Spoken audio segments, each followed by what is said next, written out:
Good evening from the Clean Energy Business Council's Office 11th edition.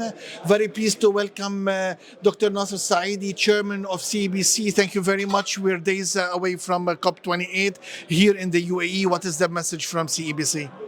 The message is very simple, that we bring together the private sector and the public sector and the public more generally. We're an NGO, we're a not-for-profit organization, but we have one clear message. Action on climate is critical at this stage. And today we focused a lot on new technologies such as hydrogen, but we also mentioned that climate adaptation is now becoming a priority.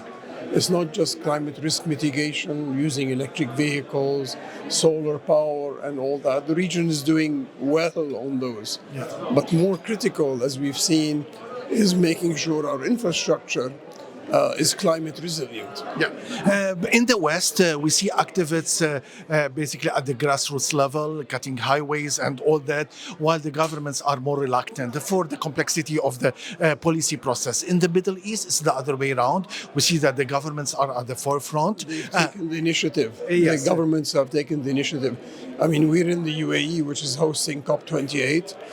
The UAE actually has a minister for climate change and the environment.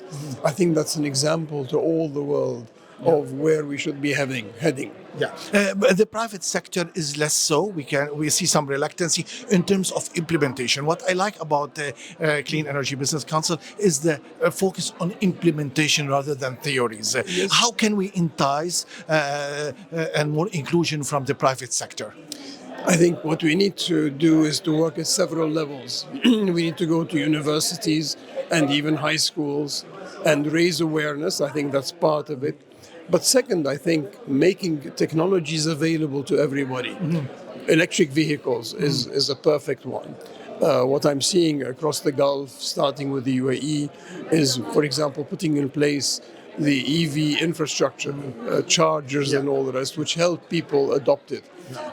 People need to see the benefit of climate tech in particular. Yeah. In terms of investments, we're seeing a lot of focus of green finance, including Islamic finance, and seeing the opportunity. How can we entice and develop this? It's a $2 trillion market.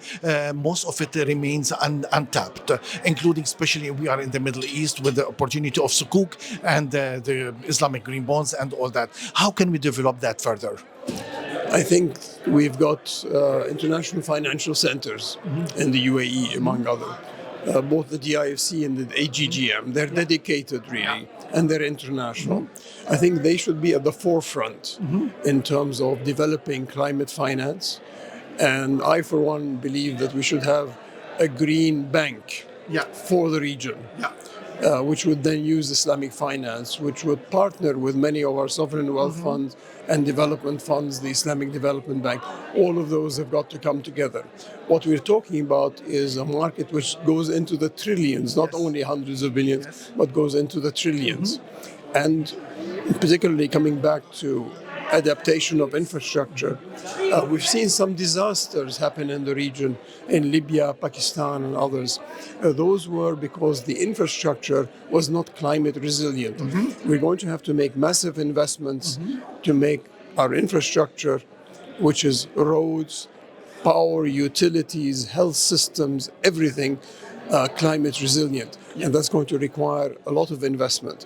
And this is where our financial centers should play a role. Yeah, in terms of policies which, that play a major role in the advancement of the process, we're seeing more like unified policies as announced by the central banks of the GCC for ESG framework. Are we going to see, and how can we develop further and unify the policies, for example, also for buildings as well? We're hoping for other sectors as well. How can we unify, like in Europe, for example? I think the direction for the future is no longer to talk about ESG, but to talk about CSG, climate, social and governance. Climate is wider than ESG. So I think one of the things that we need to do to go forward is to start thinking about carbon taxation. We have to price carbon. If you don't price carbon, you're not going to make the adjustments that you require. We also have to gradually phase out the subsidies that we give. We are a region which provides enormous subsidies. More than $700 billion go in subsidies in our region. So that needs to be phased out, and the money we save from subsidies should be used for renewable energy and climate finance. But subsidies, for example, if we see the gas prices in UAE are very similar to the US, Yes, to some exactly. states, the lower bracket of the US states. And that I think is a perfect example. The UAE has been able to phase out the subsidies, and people have adapted to the higher prices of oil and gas. Yeah. The world of academia, I know that is very close to your heart. We're seeing some universities really focusing a lot. We know that the EUB, American University of Beirut, is at the forefront, at the highest levels, if you Google it, in terms of the global ranking. When it comes to adaptation and on the ground, this is where the disconnection. How EUB just launched a program to connecting with the private sector. How can we basically have more and more connection between the world of academia and the private sector? Oh, I think what we really need is R&D, and we need to finance research and development. Academia will, of course, always have courses increasingly now on climate and all the rest. But what we're missing is much more money to go in R&D. So I would be in favor of having climate R&D centers at our various universities, and I'll get our various universities to collaborate on that. Dr. Nasser, thank you very much for being with us today, and hopefully we see you at COP28. Inshallah, we will be there. Thank you. Thank you.